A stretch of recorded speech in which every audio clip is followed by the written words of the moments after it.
So on to part 2. We try to finish off what we started in part 1. I've charged up the battery pack. It seemed to accept the charge. I put in a little box because it's probably going to get some noxious stuff coming out the batteries, but a block of wood underneath it because wood's not flammable, no problem, and a plastic cover. I've also got the lab door open for a quick getaway. Okay, so we've got the clamp meter set up. I'm not going to use a load tester for this one. I'm just going to show it properly. I'm just going to short it out with the other part of this. So notice I've put the pins closer together as they should be to try and replicate the original fault. I'll take a little temperature on this before we start.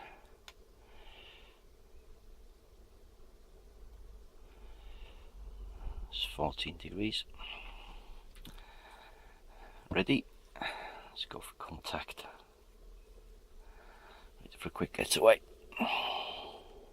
See what kind of currents we get. If I can get that in, of course. Getting this.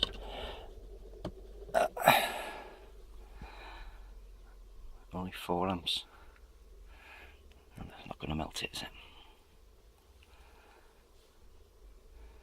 I know that it's probably going to destroy the battery, but so what? It's going to recycling anyway.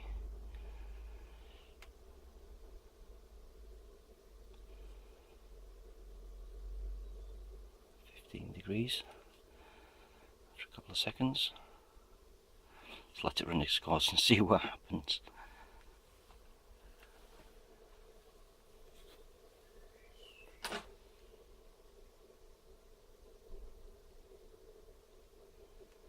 Oh, current's climbing.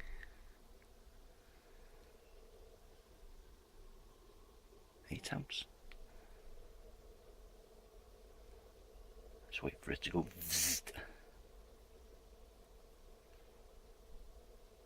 11 amps. Wow. 12. 13. That's impressive.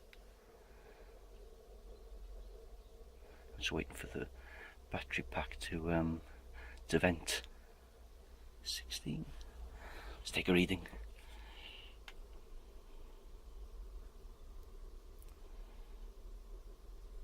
It's only about 18 degrees, 21, 23. Something started to smell a bit. You can see the steam coming on the plastic cover. Whoop. It's going to go visit. Open the door.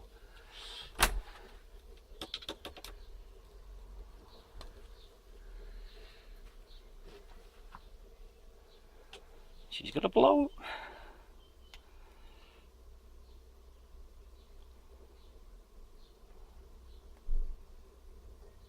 Still on about 20 degrees. The battery pack's shriveling up. The battery pack's going to die before the connector dies. 15 amps. She's going to blow, Jim.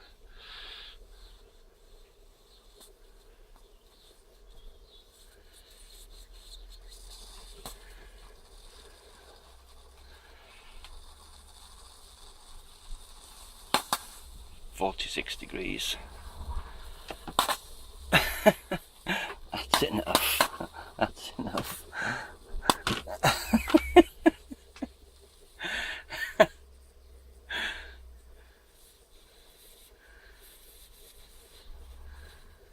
So in conclusion, the battery's going to die a long time before the connector will. So something else must have caused that short. Upstream of the battery.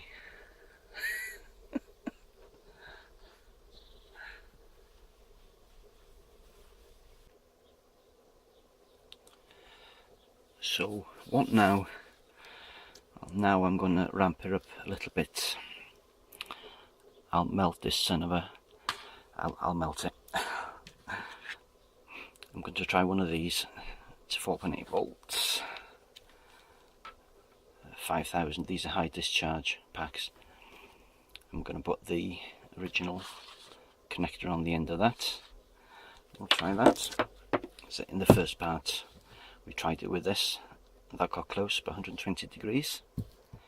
So let's go for this one.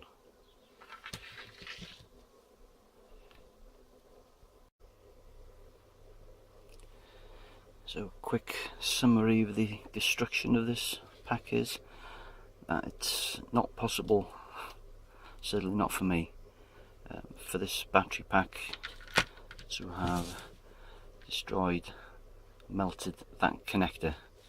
So how was the original melted? God only knows. So let's go for, so I'm using the same connector I've just chopped off that the destroyed, immolated battery pack. Let's try this one. So this pack should be good for about 40 amps theoretically. Let's see, shall we? I'll stick on the load tester and see what we can get.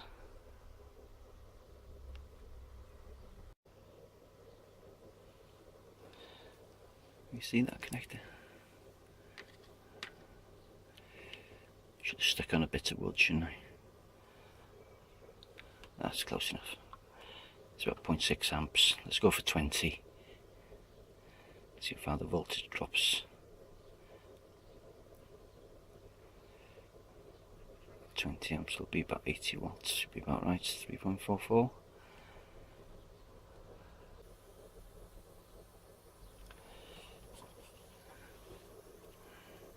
I'm going to stick the gun on that, see what temperature we can get.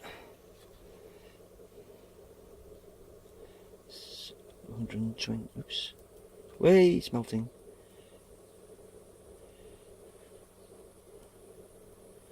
It's melting. Went up to 170 something degrees.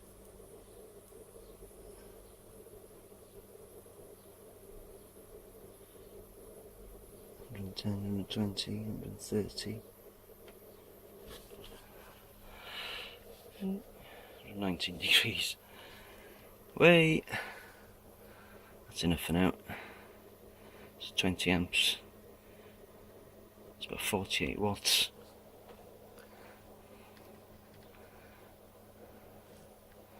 I'll stick that under the microscope so you can see properly.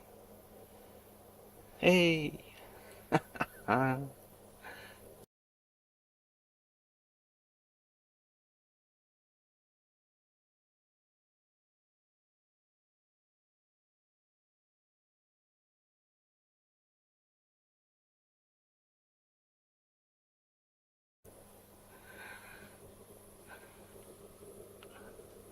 That part's still taking 0.7 amps on.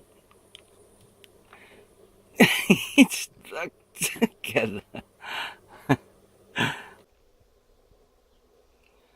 That was exciting, wasn't it? What I'm going to do now, I'm going to do the same thing again. Same battery again. Obviously I've had to put a new connector on there. And the same on the load side. I'm going to put under the microscope. I put a fan there as well, so I can blow away any noxious fumes. I don't want a dirty lens. Before I forget again, these futaba connectors, I thought they'd be something like a lower grade plastic, something like polypropylene, high density polystyrene, high density polyethylene even, but no. So I've melted bits of them with a soldering iron. I'm trying to rely on my nasal memory from about 25 years ago. This, the female side, smells like something like a glass filled nylon, so not low end. Oops, knock the camera. And the male side, that smells just like an ordinary nylon, which it needs to have some sort of springiness to it to hold the contacts in place. So I'm going to turn the camera off and start the microscope video on. Yes, it's got video at the same time, so it's some sort of reference time.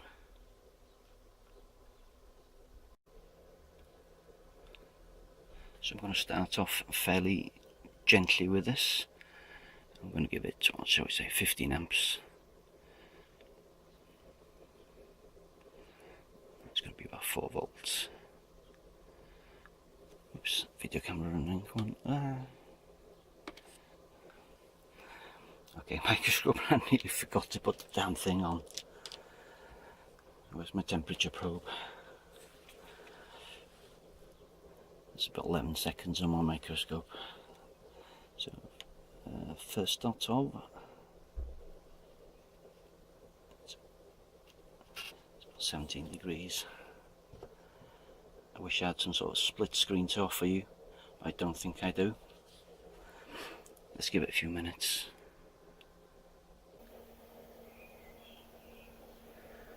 I'm going to wait for that to go up to 10 minutes on 15 amps and then ramp it up to 20. 17.5 it is. Let's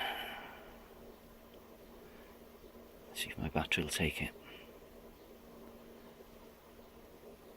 17.5 from 10 minutes. I can start to see it on the video screen. Oh, it's going.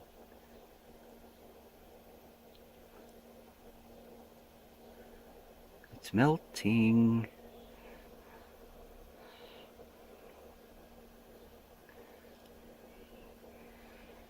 So 55 watts.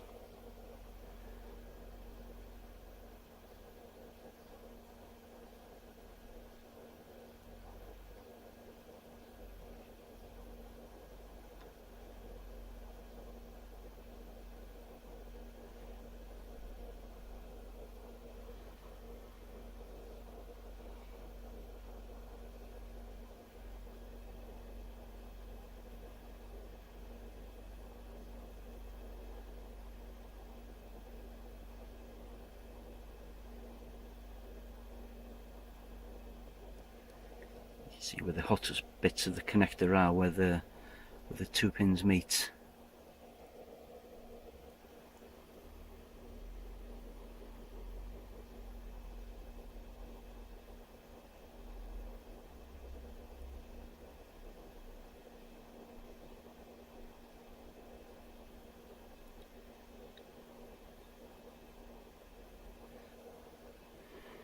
It's 11.5 minutes. Let's give it a bit more current. Let's go on. Give it 20.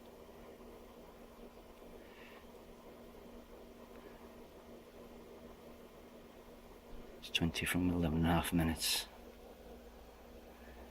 Melt. Die. Die. Oh, the other one's started to go as well. Whoops, Dan. They're going to touch each other. That's enough.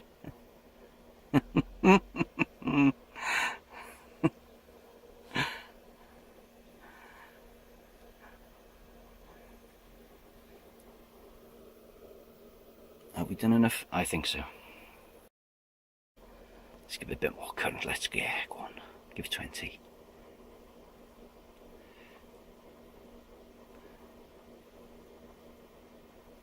It's 20 from 11.5 minutes. Melt. Die. Die. Oh, the other one's started to go as well. Whoops, Dan. They're going to touch each other. That's enough.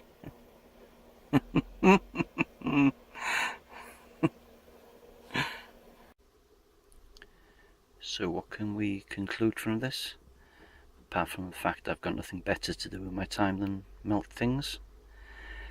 It's that these futaba connectors are good for 10 amps. Good for 10 amps all day, about 3 volts. 15 amp they start to soften. And anything between 15 and 20 amps they get obliterated. If that's been of any use to anyone, feel free to buy me kebab.